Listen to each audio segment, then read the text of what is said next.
In the first movie of Star Wars, there's a character named Obi-Wan Kenobi who asks a very poignant question. He says, who's the bigger fool? The fool or the fool who follows him? As I watch the Sister Wives franchise, especially in these last few seasons, the question has abounded to me. When I look at Robyn and Kody's relationship, I have to ask, who's the bigger manipulator? The manipulator or the person manipulating the manipulator? Hi, my name is James, and this is my take on reality. In this episode, we're going to be talking about Robyn, Kody, and their relationship, and how Robyn's apparent manipulation of Kody has not only destroyed the family, but has positioned Robyn exquisitely in a position where she can take advantage of the opportunity of Sister Wives and take full advantage of Kody, and if necessary, bring his greatest fear to life. Now, before I get started, I want to say thank you to anybody who takes time to watch these videos. I genuinely appreciate it, and I also want to acknowledge the fact that you guys can be doing anything with anyone, anywhere, but you're choosing to spend some moments with me, and I appreciate it. Secondly, I'd like to thank all the subscribers who are helping this channel to grow. You guys are amazing, you're awesome, and you're wonderful. And for those of you who are not subscribed, wouldn't you want to be all those things? It's easy to do. It helps the channel out. And hey, who doesn't want to help a brother out? So go ahead and hit that HBO special, which stands for Help a Brother Out special, down below by clicking the subscribe button. Click the bell for when I upload new videos. You'll be notified, and everything will be gravy. Next, if you guys want to share the videos, you're more than welcome to do so. In fact, I encourage it. And we always got to keep in mind that sharing is caring. So care for your fellow man and share the videos. Anywho, let's get it. Now, as I talk about Robyn's situation and her being manipulated by Kody, we can't forget that Kody has presented himself as this huge victim and this person who's being taken advantage of by these ungrateful women. And the only shining light in his life is Robyn. Robyn is the one who is carrying him through. In fact, when he was having difficulty with one of his wives, Meri, he tells a tale of how he was having trouble with Meri, and the two of them could have got back together, and they went out on a date, and they got home, and the first thing he wanted to do was talk to his friends, his three best friends, about the possibility that he could get back with his wife. And of course, he told a huge lie about that, which we'll cover in another video. But the idea that he has these women and he considers these women to be his best friends and he says this as a form of manipulation, not only to the audience, but to the interviewer during the tell-all, is indicative of where he is. If these women are your best friends, supposedly, then it would be my assumption that Meri, Christine, and Janelle would have been your better of the best friends because you've known them longer. So when they raised any objections or questions about whether Robyn should come into the family, then that should have all been taken into account, right? But it wasn't.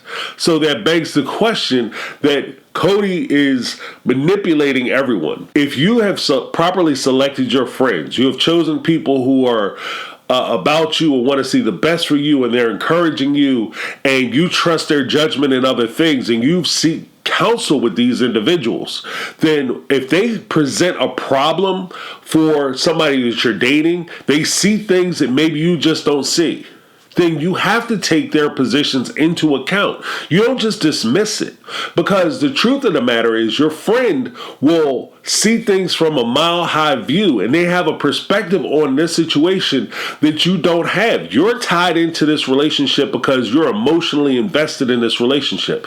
Your friends are not. This is also part of the reason why if you are having difficulty with the person you're dating, you might not want to take all your problems to your friends, because if it does come down to it, your friends will always remember that problem. They won't necessarily see the good side of, you don't know him, he's a good person. You don't know what she's about. She's wonderful. No, but I do know what she did.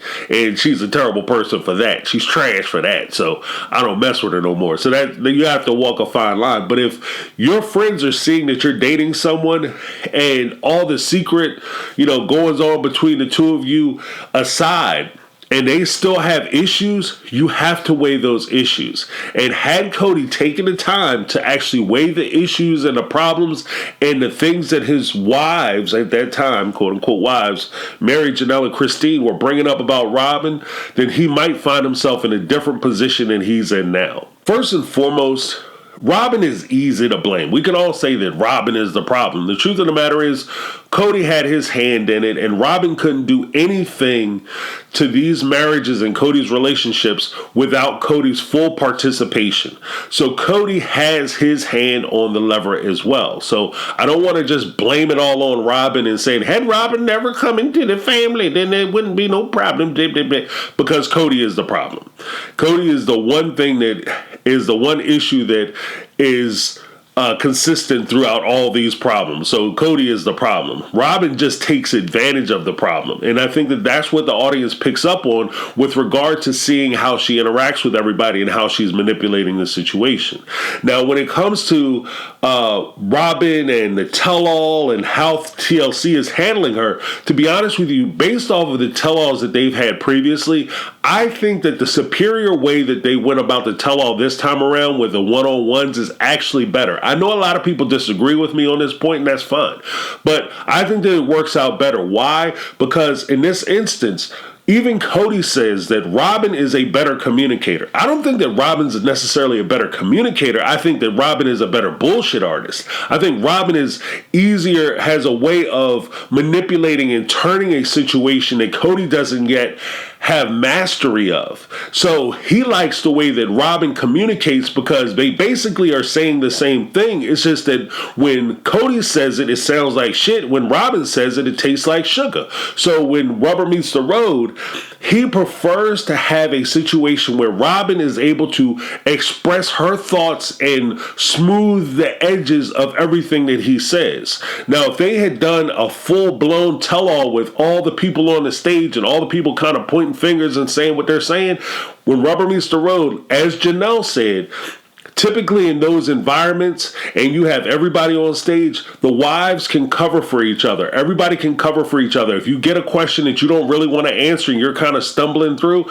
then somebody can jump in and answer that question for you. In this particular instance, because there are conflicts that will happen on stage, when Kody goes to say foolishness, like we never would have got the gems like, pick me. We never would have got the gems of, I ain't afraid of nothing but poverty. Why? Because Robyn never would have allowed him to say that. As soon as he would have started down that line, she would have jumped in, cut him off, or she would have went to about the business of explaining what it is that he really meant. And so I hate that kind of gaslighting when somebody says something and then somebody comes back and tells you what that person said and what that actually meant. I understand English. I know what he said, and I know what he meant when he said it. I don't need you to tell me what he meant when he said it. So there's that. Also, you have the freedom to actually get into it and dissect a lot of what's happening. And I think that, if anything, probably scares Robyn. Robyn had even made reference to when Kody was talking about going over to Christine's house for the first part of this season, when he was going to have the big discussion with Christine and she was going to tell him that she's leaving, that she was like, I didn't want him to go by himself. Because she knows that she's a better mouthpiece for him and she can represent the situation better and hopefully turn the situation the way that she wants the situation to be turned. So that's where I think a lot of folks, when they see this relationship, they think that Kody is the puppet and Robyn is the puppeteer because she's the one who is communicating the will of Kody. Because I read the comments, just in case y'all know, I'm one of the people that leaves the thumbs up on your comments in case, there was a question or maybe it doesn't register with my name. So a lot of the comments, I try to respond as much as I can. I can't respond to everything, so I at least want to leave a thumbs up to let you know that I read your comment. But in any event, There's a question that keeps coming up in the comment section when you guys are leaving your takes on a lot of the videos, especially when I'm talking about Robyn, as to whether Robyn actually wants a monogamous relationship or whether she wants the polygamous relationship or polygamous lifestyle. I think that at the end of the day, when it comes to Robyn, she wants what's ever financially advantageous for her at the time. When she came into the show, it was a show about polygamy. They started filming the show first day. She was there for the first day of filming.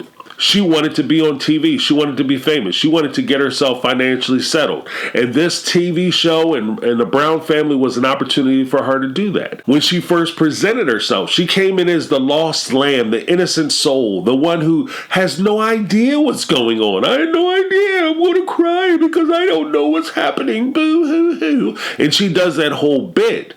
But at the end of the day, if you look at the dynamic that Kody and Robyn have, Kody covers for Robyn whenever there's a tough question or whether she's being questioned or interrogated or somebody makes a statement against her and says that she's done something wrong. Kody will fly in and all of a sudden he'll cover for Robyn and he'll speak up for her and divert any heat that's coming on to Robyn. And if somebody does mention Robyn by name, he's very quick to put a cease and desist to that whole effort and then try to redirect it as you don't get along with the family. You don't get along with other people. You don't like other people. And other people that he's directly talking about is Robyn, but he has gone through great lengths to try to protect Robyn. Robyn, on the other hand, provides a service to Kody because she, again, will make sure that Kody's communication is on point. She'll say things in a way that smooths over everything that Kody says. She tries to coach him how to deal with relationships. Even Kody mentions that Robyn is the one who helps me deal with relationships. So in other words, in my perspective, I think that Robyn helps him to manipulate his way through relationships so that he can get the thing out of those relationships that he wants. And there's a subtle difference between me talking to you about how to deal with your children or your family or your mom and dad, whoever, your husband, wife, and me talking to you on how to manipulate them to do the thing that you want them to do. Robyn, unfortunately, is more in that latter category, that second category, where she's teaching Kody how to manipulate the people around him. Which begs the question, who's the student and who's the master? Now, this creates a bit of a conundrum because ultimately I think Robyn wants to have Kody and the money to herself. She wants to keep them to herself because she wants control of those things. Not necessarily because she wants a monogamous relationship. She just wants to be able to control the funds. She wants to be able to control the person that she's in a relationship with. And it's very difficult to do that when you have multiple other people who can make demands on either one of those things. Now, in order for her to maintain the money, however, and then therefore make the relationship advantageous to her, she has to keep the wives around because in order for the money to keep flowing in, she has to have the wives present because that's what the show is about. And the way that she gets her money is through the show. Now, when push comes down to shove, there is a question of why would she systematically aid and abet Kody in destroying the wives, which might actually lead to her losing the show. The answer to that and the reason why I think it might be in that vein is because if she destroys the marriages that Kody has and then she goes about the business of encouraging him to get new wives, then that puts her in a position where she gets to be the first wife and the power wife, the bottom chick or whatever you want to call it. She gets to be a shot caller because it'll be Kody and her choosing the next cast of characters that they put into the family. And she has positioned herself exquisitely to be able to make this demand from Kody. Kody tries to take the position, or at least historically, he's taken a position that there is no first wife. There is no favorite wife. They're all equal, and I'm the boss. I'm the patriarch. But the truth of the matter is, Robyn has put herself in position to bring Kody's greatest fear to fruition. Nothing scares me but poverty. Nothing. See, Kody says that his greatest fear is poverty. He doesn't want to be broke again. And that's actually smart because even in the manosphere that he ascribes to in that philosophy, in order for you to get the women that you want, you have to be a high value man, or you have to be a man of means, a man with money to attract the opposite sex, to make these women want you. Foolhardy at best, but That's what they believe. So, in order for him to be able to get future wives or bring other women into the relationship, he has to have access to money. Robyn is his legal wife. Now, he had a legal wife before Robyn, Meri. Now, Meri, because she loved Kody, and that's the subtle difference between these two individuals. Meri loved Kody. So when Kody went to Meri and asked her for a divorce so that he could marry Robyn, Meri had no problem. Well, she did have a problem. She cried a lot and she was very upset about it. You could see she was hurt. But she granted him a divorce and she didn't hit him for anything other than what an equal disbursement of their finances. So she basically walked away from that relationship with nothing. Robyn, on the other hand, is set up completely different, and Robyn is a totally different person. Oh, if you thought that Robyn is going to be the one to walk away with nothing, bruh, you got the wrong one. She is not walking away with her pockets flat. She is not giving you the opportunity to be able to hide funds and squirrel money away. She's not doing it. Because she set herself up perfectly. If you really break it down and look at what she's done so far. When she got married to Kody, what did she do? She was there for the first day of filming when they got on the TV show. So she was there when the money started rolling in. She's been there since the beginning. So any argument that you had, oh, he had this money and he was doing well before her. No, he wasn't. No, he wasn't. Then on top of that, she has never worked a day that they've been together. She's never worked a day. That's brilliant in the sense that when she divorces Kody, or if she divorces Kody, she is all but guaranteed to walk away with alimony. There's no way in the world somebody could stand it. His lawyer could stand in the well of that courtroom and say that Kody didn't make promises that he would provide and take care of Robyn. He provide because he's been doing that. And she can sue him and say, look, I need to be held at the same standard of living that I've grown accustomed to. I'm used to not working. I'm used to having a nanny. I'm used to having a new car. I'm used to living in $1 million home. I want to be maintained at the same status of living that I've had. Plus, I'm going to need some pocket money. This is how much I spend every month. Now, Kody thinking that, oh, she's going to Victoria's Secrets and these other places and buying all this stuff for me. No, dumbass, she's building receipts. She's got a whole box of receipts. I guarantee you, Kody, go through your house because somewhere in that house, I'm telling you, she's got banker boxes full of receipts to show her monthly expenses that you will be paid if you try to divorce her. Bruh, you're getting took. Now, when I say that she's been there since the beginning, we have to understand that she's been there during all the time and for most of the time when he's been acquiring assets. So for every piece of property that he threw his name on because he refused to let these other women have their own private stuff and he wanted to make sure that he had ties to their money and could control them in that way, he was also throwing Robyn's names onto those properties. When they applied for those houses in Las Vegas, everybody had their own loans. Janelle had her own loan. Christine had her own loan. Robyn had her own loan. Then Meri and Kody had their loan to buy Meri's house. What did they do? They sold all those houses and moved to Flagstaff. Once they moved to Flagstaff, Kody was slapping his name on everybody who had bought a house. When Christine bought her house, he tried to put his name on her house, and it was on there for a little while. Then when Robyn tried to buy her house, he had to take his name off of Christine's house. But even when when he was trying to force Janelle into buying Christine's house, he was going to put his name right back onto Christine's house, which would now be Janelle's house. He was going to do that. And he has all his name on all of Coyote Pass and every piece of property that the family has acquired, which means that Robyn has her name on every piece of property that the family has acquired. Because in Colorado, as well as in many other states, you cannot, as a married person, you can't individually purchase a home without bringing in your wife. Ultimately, what happened is Robyn had encouraged, or Kody came up with the plan, but most likely Robyn had encouraged him and put him in a situation where he sold every piece of property that she wasn't entitled to. And now she has her name on every piece of property that he's acquired since. Most of their assets are tied up in real estate. She has access to all that. So if he ever threatened to divorce her, she could take him to the cleaners. She could take him to the cleaners, turn him upside down, and empty his pockets cleaners. So he's in a situation now where even if he bucks up and says that I don't want a first wife, I don't want you in charge of nobody, you can't run things because I'm the patriarch, she can always pull that card. Well, I'm leaving.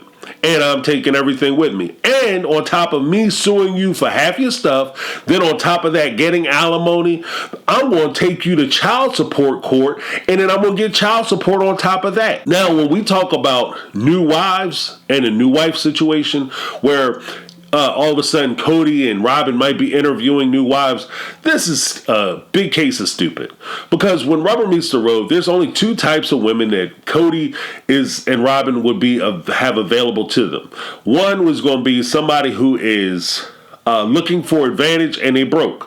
In which case, Kody can try to manipulate them and control them. But the truth of the matter is they're not adding the financial wherewithal or financial structures that the women that he lost, Meri, Christine, and Janelle, brought to the family. So they all may find themselves in a situation where all three of them have to work, or all 4 or 5 of them have to work and get jobs. That's not going to make Mama Bear happy. Because Robyn ain't trying to get a job now. So if she was trying to work, she would have been working. So if you're getting somebody who doesn't have money and have opportunity and have that financial structure, is not going to work for Robyn. And again, she's going to be the one pulling the strings. Whether she is now or not, she will be later on. If the second type of person is going to be somebody who has financial money and has financial wherewithal, but at the end of the day, they're just there for the opportunity.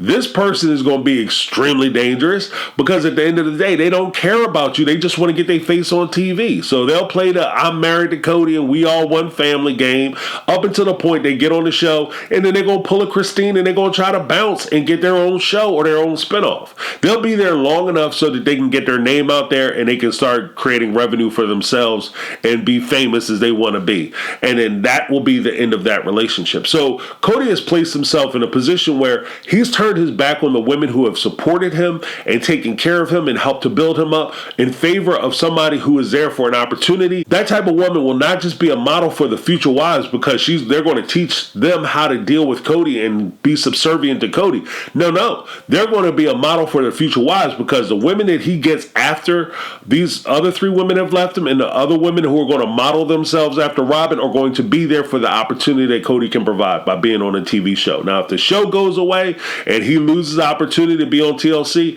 then guess what, boo-boo? You are not going to have a relationship with anybody. You're going to be a lonely old man, and you're probably going to die alone. That's my take. I'm James. This has been my take on reality, and I'm out.